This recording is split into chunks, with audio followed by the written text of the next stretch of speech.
At the Watergate office building in Washington, D.C., 5 men are arrested during a bungled break-in at the offices of the Democratic National Committee.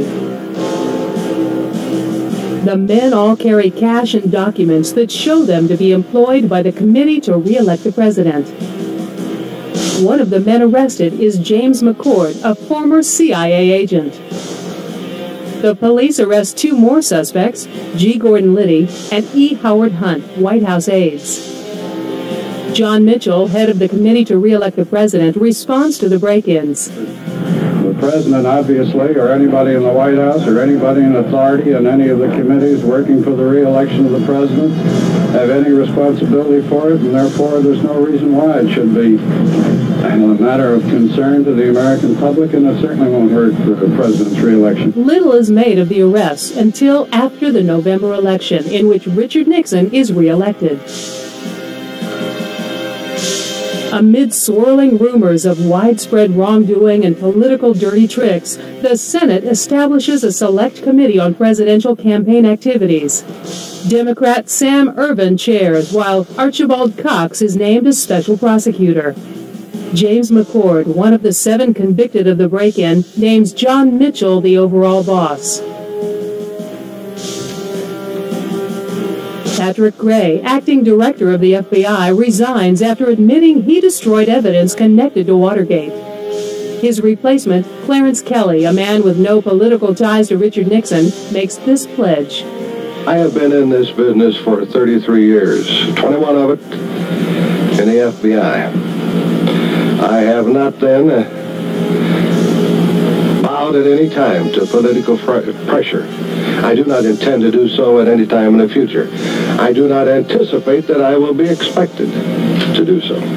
Many on Nixon's staff resign, including John Dean, a man who will deliver damaging testimony in weeks to come. At the Senate hearing, Jeb Magruder recounts the breadth and scope of the efforts by Republicans to obtain information from the Democrats. You say that the charts dealt with various projects and they had code names on them. Could you give us, to your best recollection, what some of these projects were? There was, of course, the projects including wiretapping, electronic surveillance, and photography.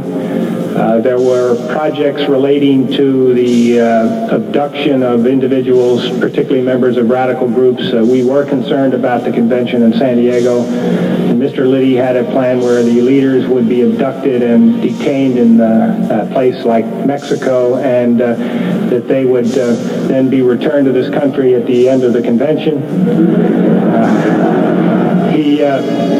As he continues with his long testimony, a clearer picture emerges. At this time, as you stated, the project primarily dealt with wiretapping and photographing. Were any targets specifically mentioned either by Mr. Liddy or anybody at the meeting? At that meeting, we did discuss potential targets. We discussed the potential target of the Democratic National Committee headquarters, primarily because of information we had relating to Mr. O'Brien that we felt would be possibly damaging to the Democratic National Committee. Mr. O'Brien had been a very effective spokesman against our position on the ITT case, and I think there was a general concern that if he was allowed to continue as Democratic National Chairman, because he was certainly their most professional, at least from our standpoint, their most professional political operator, that he could be very difficult in the coming campaign. So we had hoped that information might discredit him.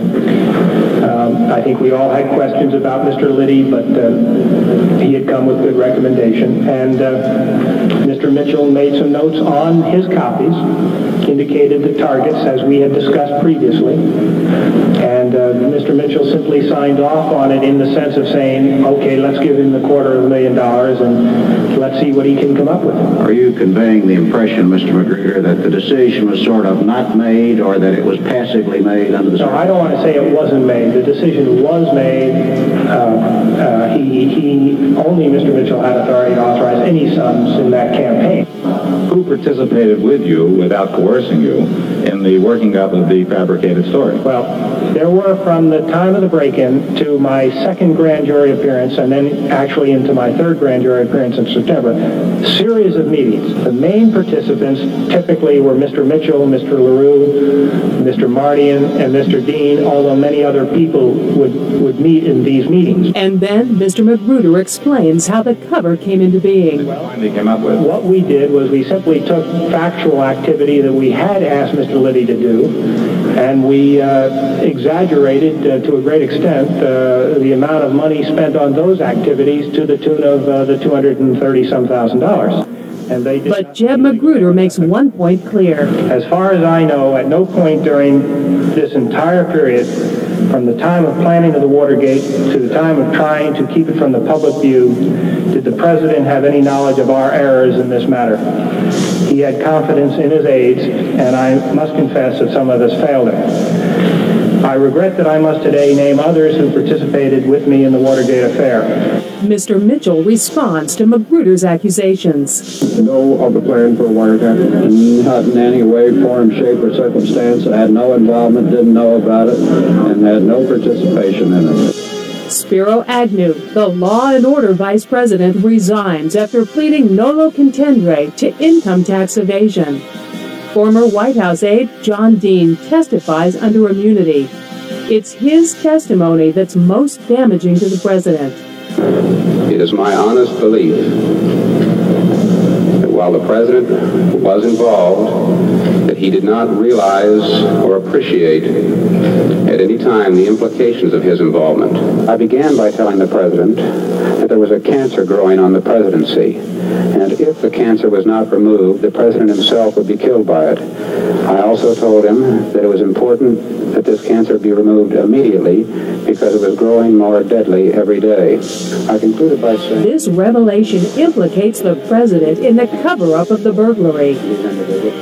White House aide Alexander Butterfield tells the committee that President Nixon recorded all Oval Office conversations. The committee demands the tapes. Nixon refuses to surrender 500 tapes and documents subpoenaed by the committee, but issues a statement via his aides that the White House had limited knowledge of the cover-up. Under pressure, Nixon relents and releases the transcripts of the tapes. The House Judiciary Committee then approves 2 articles of impeachment against Nixon. President Nixon announces his resignation. This decision comes after a meeting with key Republican congressmen who tell him he would probably be impeached and convicted. Vice President Gerald Ford becomes the next president. One of his first acts of office is to pardon Richard Milhous Nixon.